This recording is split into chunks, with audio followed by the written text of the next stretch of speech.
All right, everyone, Trump has won another major victory. In fact, this was one of his major campaign promises. This is up there almost as important as the wall or tax cuts. And of course, he hasn't gotten the former. He did get the latter, and now it's being extended permanently. Another victory recently. We've got a lot of positive news right now. And that's that NAFTA is now, it's going to be scrapped. It's going to be replaced by the USMCA.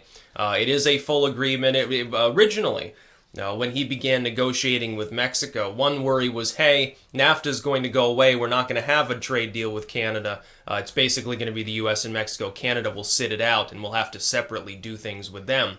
At the last minute, though, they managed to hammer out an agreement that all three member states have agreed to, and that is that there will be a full free trade deal between our three countries. Now, what form that deal will take, I don't believe is 100% solidified yet. I believe there is still some malleability in it. There will be more discussions ongoing, but it's major that the Canadians and Mexicans have said, yeah, we'll sign on to this, because Canada was a holdout. Trudeau's like, no, I don't want to renegotiate NAFTA.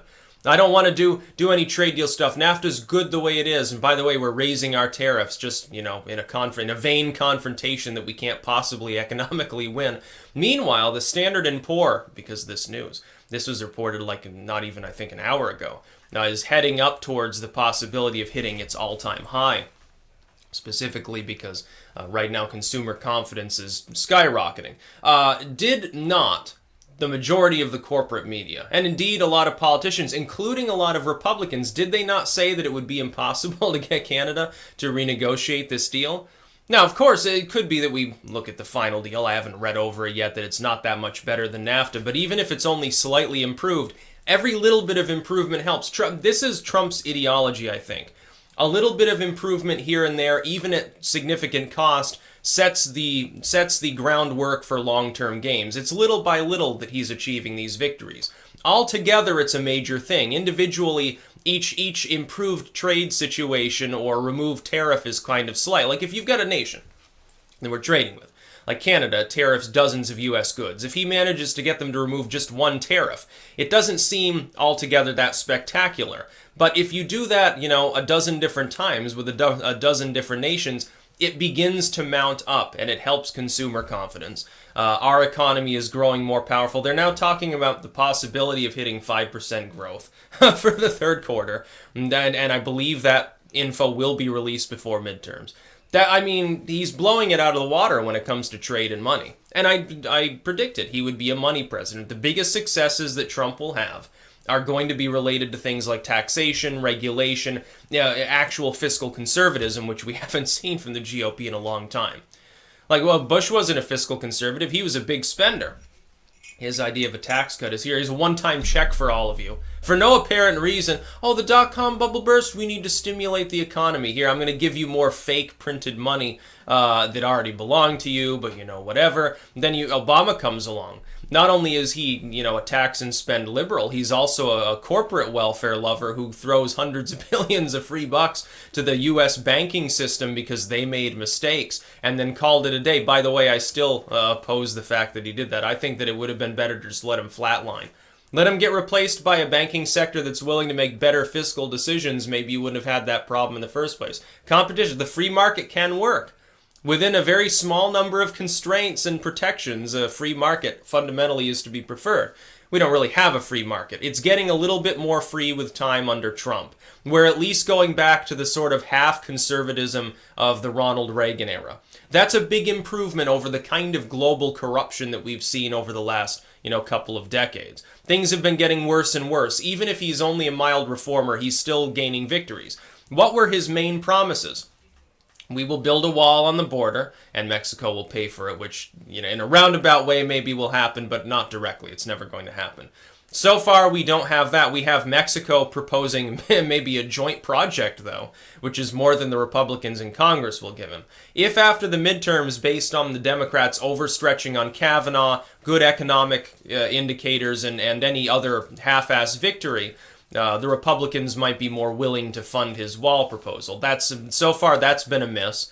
Mass deportation, he promised. He's been doing that, although it's being done more quietly right now. He has reformed the immigration system within the executive capacity. That's mostly a win. On taxes, a total win. On the ACA, tried, failed multiple times, gave up. That's technically a loss. Although that one belongs squarely to Paul Ryan, Mitch McConnell, and people like that, but Trump is going to end up getting the blame for it. When he runs in 2020, his failure to achieve certain markers that he promised will come up in the election. I just think that the things that he's accomplished so far, plus any 2 or 3 other significant things he can accomplish in the subsequent 2 years, buoys him up for 2020. This is going to go into the major win department. It doesn't really, here's the thing. A lot of it is symbolic. When we're talking about people's confidence, people's willingness to loan and spend and stuff, it's all speculative. It's all subjective and anthropic. It's all human stuff. It's not hard numbers that you're dealing with. So if people feel that the economy is going well, it tends to be a self-fulfilling prophecy. If people have, if their demoralization is lifted and they start spending more, they start making more, maybe sometimes risky decisions with regards to finances, it can be good long-term for the economy. The thing is, we had low consumer confidence, low business confidence for a long time. Trump comes in and he's like, we're going to build everything gilded with gold. I'm Donald Trump. I'm, rich and powerful. And trust me, I know business other than Atlantic City.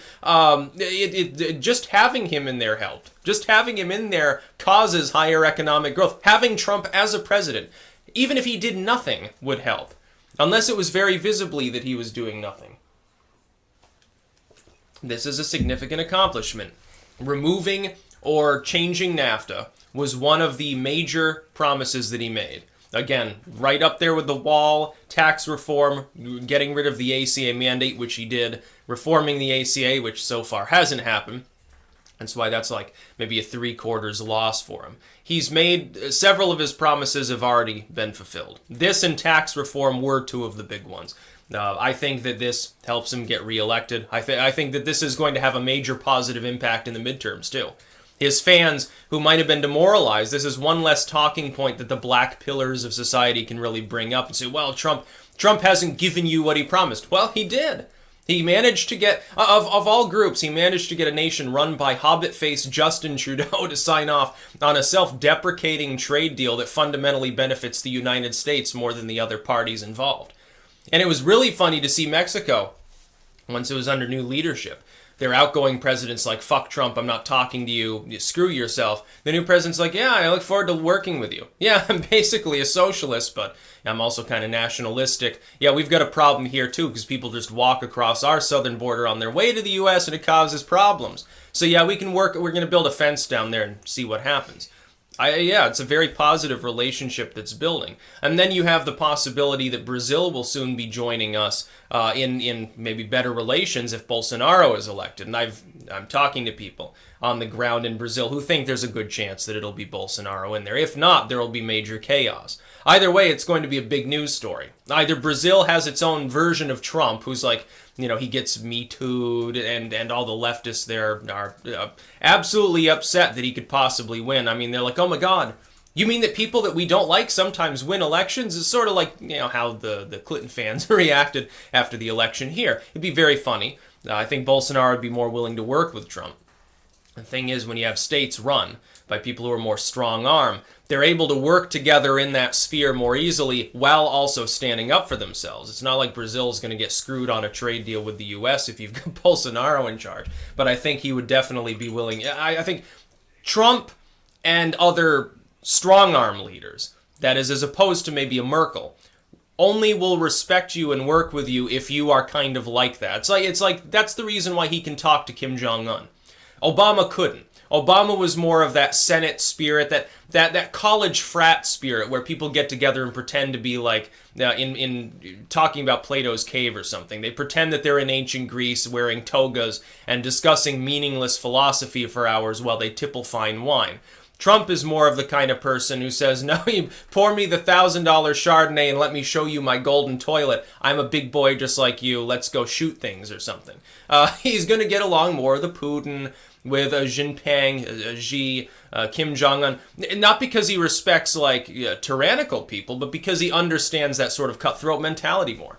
I hope Bolsonaro wins. I hope that Trudeau gets replaced by that nationalist dude up there. And it doesn't fundamentally matter whether they're left or right leaning. Like Xi's literally a member of the Communist Party. But he's a strong-arm sort of individual. And he will be respected among his own people. He'll probably have you killed if you don't. Now, Trump's not tyrannical in that sense. Worries about him being fascistic are totally wrong. But that's also the way he campaigns as well. And he's going to bring this up, and he's going to say, this is a huge thing. It's a huge deal that we've restruck with my good friend Trudeau over there will sign it too. Don't worry, Trudeau. You're a big boy too, all right, at least for the moment. And it'll be, a lot of symbolism and things like that. More trapping than actual content. It won't matter. That's Trump's style. It does work. At least for long-term situations economically as well. So NAFTA's gone. Good riddance. It was a sticking point. It's funny, the left used to revile NAFTA too, but then Trump brought it up and all of a sudden they were supporting it. Same with the TPP. Trump has these people saying, no, the Trans-Pacific Partnership. In retrospect, we used to literally insult Obama over this. Even though he's the messiah of the left, we used to say, okay, on this one we can't back you, Mr. Obama, but now we love it because Trump says, that he doesn't want to sign it. It was very, very funny, and it was a very, very quick switch. That's about all. Peace out.